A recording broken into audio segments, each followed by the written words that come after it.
There are many reasons why people quit their jobs, myself included. And in my 8 years as a career woman, I made several mistakes that I wish to take lessons from and share them with you so that you, in turn, do not make the same mistakes. One of the most memorable times I remember that I quit my job was about 3 years ago. And during that time, I was feeling very overwhelmed at work. I was feeling unfulfilled. At the same time, I was feeling as if I was really underappreciated. So when I got to that place at my work where I started feeling like I am no longer productive, where I started feeling like I am no longer bringing in the value that is supposed to be being brought out, when I was feeling like not fulfilled in general, I decided to quit. But this is what I did when I was quitting, that I wish somebody had told me the steps or the strategy in which you're supposed to look at before you actually quit that job. So this is exactly what we are going to share right now. And so let's dive right into it. Mistake number one that I made was quitting without a plan B. I knew I wanted to start a business, but I was a complete beginner. I didn't know how to go about business. I didn't know how to go about things. And I found myself starting that business. And 2 months down the line, it was a bakery business. And 2 months down the line, I had made no sales at all. So I started wishing that I had tried out this gig while I was still working, so that in case of such setbacks, I would still have an income that would take care of my bills.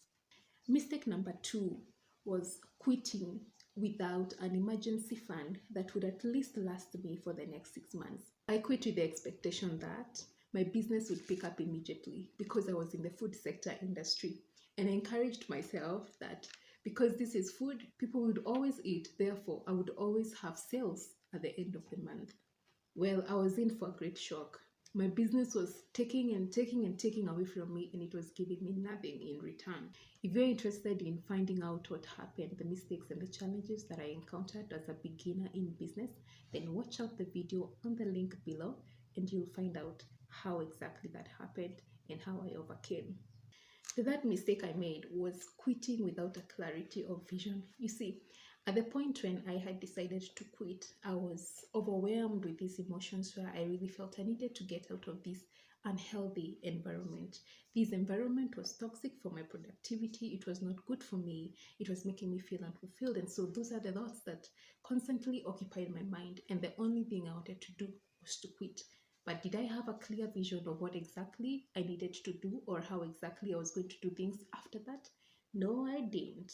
These emotions weighed out my reasoning for the future, and the only thing that was on my mind was quit and be your own boss. And that is exactly what I did. I rather made an impulsive decision and told myself that I would think on the go, and that mistake cost me a lot down the line.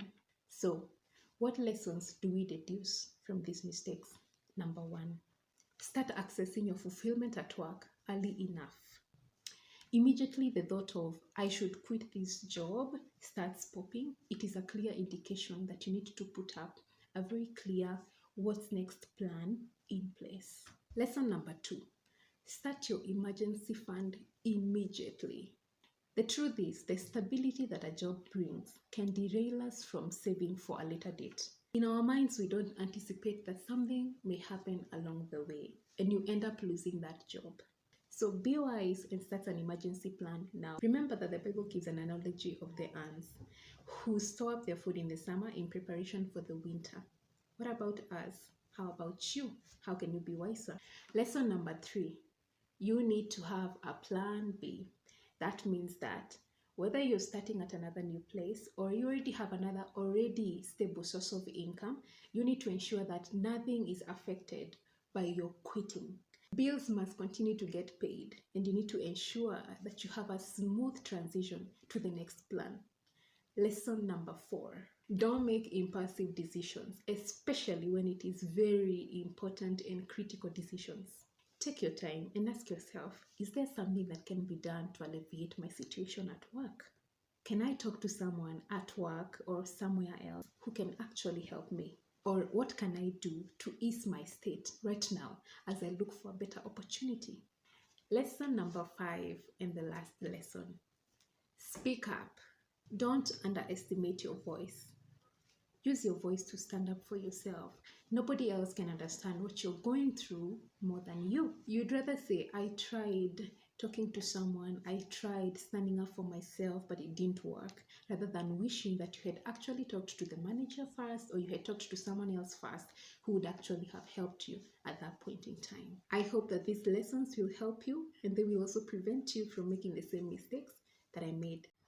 Subscribe to my channel if you enjoy more personal development, lifestyle, and self-improvement content. Bye!